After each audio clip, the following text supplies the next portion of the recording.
संसद की कार्रवाई शुरू हो गई है, सीधे लोकसभा का रुख कर लेते हैं और राज्यसभा में भी कार्रवाई शुरू हो चुकी है। उनके कोच और टीम इंडिया को हार्दिक बधाई और शुभकामनाएं देता हूं। प्रश्नकाल प्रश्न संख्या 201।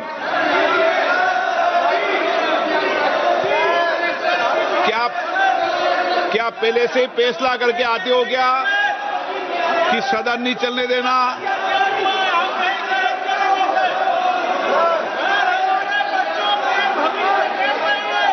मुझे लगता है आप नियोजित तरीके से सदन नहीं चलाना चाहते। प्रश्नकाल महत्वपूर्ण होता है। मेरा आप सबसे आग्रह है कि अपनी अपनी सीट पे विराजे, प्रश्नकाल को चलने दें। लोकतंत्र में नियोजित तरीके से सदन मार्च 1936 को आजमगढ़ के बिंदवल में हुआ था। वर्तमान विधानसभा में वे 5वीं बार सदस्य के रूप में निर्वाचित हुए थे। वे सर्वप्रथम वर्ष 1996 के मध्य से अभिव्यक्त की जाती है। इसलिए मेरा आपसे आग्रह है, सदन को चलाने में सहयोग प्रदान करें। नियोजित तरीके से सदन बाधित करना लोकतंत्र के लिए उचित नहीं है।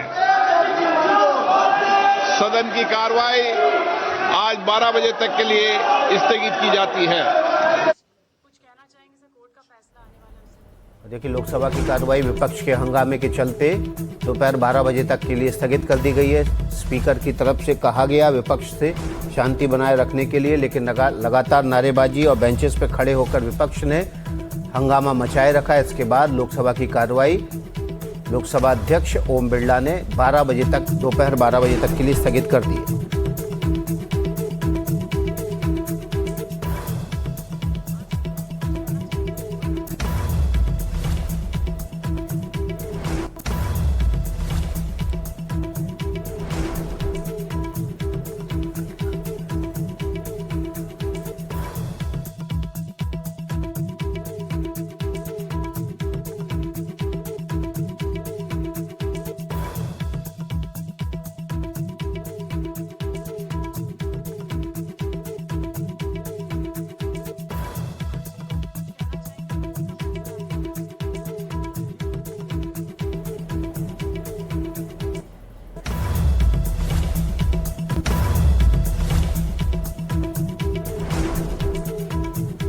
देखिए, इस वक्त की जो बड़ी खबर है, वो सबसे बड़ी खबर है ब्रजभूषण शरण सिंह।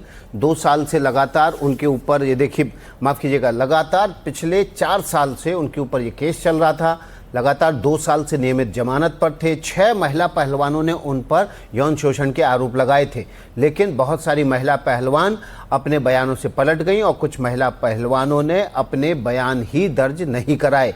इसके आधार पर कोर्ट ने सबूतों के अभाव में ब्रजभूषण शरण सिंह को और विनोद तोमर, दोनों लोगों को बरी कर दिया है। हमारे साथ देखिए खास मेहमानों का पैनल है। विजय त्रिवेदी जी हमारे साथ हैं और सतीश केशिंग, दोनों वरिष्ठ पत्रकार हैं। विजय त्रिवेदी जी, जब ये आरोप लगे थे उस समय ये भी ब्रजभूषण शरण सिंह की तरफ से कहा गया था कि ये पूरे आरोप जो है वो राजनीति से प्रेरित हैं और जब तक ये आरोपों से मैं बरी नहीं हो जाऊंगा, मैं संसद नहीं लौटूंगा। बिल्कुल विकास, ये बड़ा पॉलिटिकल मामला रहा। 2023 से ये मामला, जितना मुझे याद आता है, तब से चल रहा था। पहलवानों ने, हमारे जो महिला पहलवान हैं, उन्होंने आरोप लगाए थे और ब्रजभूषण शरण सिंह भारतीय जनता पार्टी के ताकतवर नेताओं में से माने जाते हैं, आपको भी याद है।